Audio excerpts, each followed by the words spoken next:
Alors chef, on est bon? Là, on peut vérifier. Propre. Une collection de moteurs là. Collection de moteurs. Voilà, c'est celui-là qui est bon. Prêt à rôder. Bon, aujourd'hui, on prépare le kart pour la course de ce week-end. 3 moteurs juste ici. On va en prendre 2. Là, Bon, le mien, il est encore désossé là. Il m'a tout volé. Il m'a tout volé. Tout propre. Vous l'avez.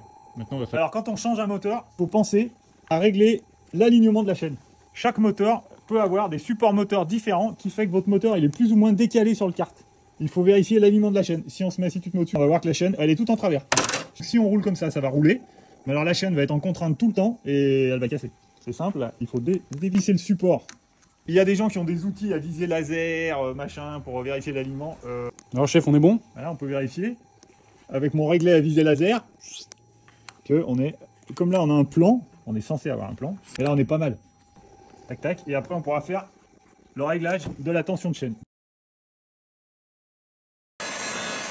Un baquet de pilote de karting, ça doit vraiment être à la forme. Et là, par contre, quand le pilote change un peu de morphologie, comme il grandit, voilà la méthode. Breveté, hein. Pour mettre un baquet au format, à la forme. Voilà, on écarte. On chauffe la résine et on écarte avec un clic et des cales de bois. Ah, c'est ça la compète. On était un peu serré. Là, on laisse refroidir. On va remonter la roue et on va le monter dedans pour voir. Voilà, du coup, tu viens de régler le baquet. On est juste bien.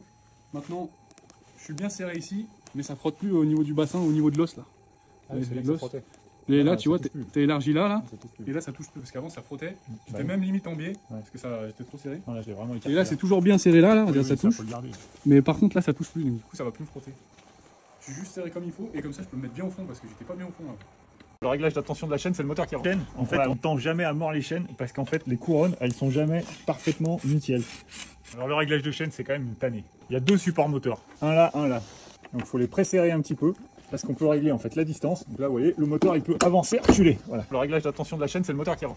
Ça, c'est pour bloquer, pour éviter que le moteur recule. Entre le serrage du support moteur avant et arrière, ça fait basculer un petit peu. Donc ça met en tension la chaîne au dernier moment. En fait, suivant si tu serres celui-là ou celui-là en premier ou en dernier, ça fait basculer un petit peu ton moteur en avant et ça tend ou détend ta chaîne. Il faut laisser 1 cm de jeu vers le haut et le bas. Mais vous verrez, on va le faire. La couronne n'est pas vraiment ronde, elle est un petit peu ovale, donc ça crée ce qu'on appelle des points durs. Il faut décider d'un emplacement du moteur, bloquer sans serrer, et après on serre progressivement avant-arrière. Regarde. Regarde comme elle se tend. Après on bloque avec le contre-écrou. Là le moteur il est bloqué. Bon, on a tout remonté, il a démarré quart de tour, j'ai mis une bougie iridium là, j'ai changé la bougie. J'ai mis une iridium, il a craqué au quart de tour, même avec la vieille batterie là. Tout bon, tout propre. Bon. Heureusement qu'on vérifie avant de charger le kart. Finalement, les deux côtés étaient pas réglés pareil. C'est desserré. C'est desserré. Il s'est bougé de ce côté. Le moyeu. Et du coup, on est à 138 d'écartement alors qu'on est censé être à 139,5 normalement. Donc ça nous paraissait bizarre 138, ce qui me semblait pas qu'on avait ça avant. Et bah effectivement, c'est juste parce que, là, regardez, il dépasse un peu de ce côté. Et là, il est plus rentré. Et ben il y a 1 cm, 1 cm et demi d'écart entre les deux côtés. Et ça se sentait. Il me semblait que j'avais un problème avec l'arrière du côté droit. Et ben ça se confirme. Toujours bien vérifier son kart.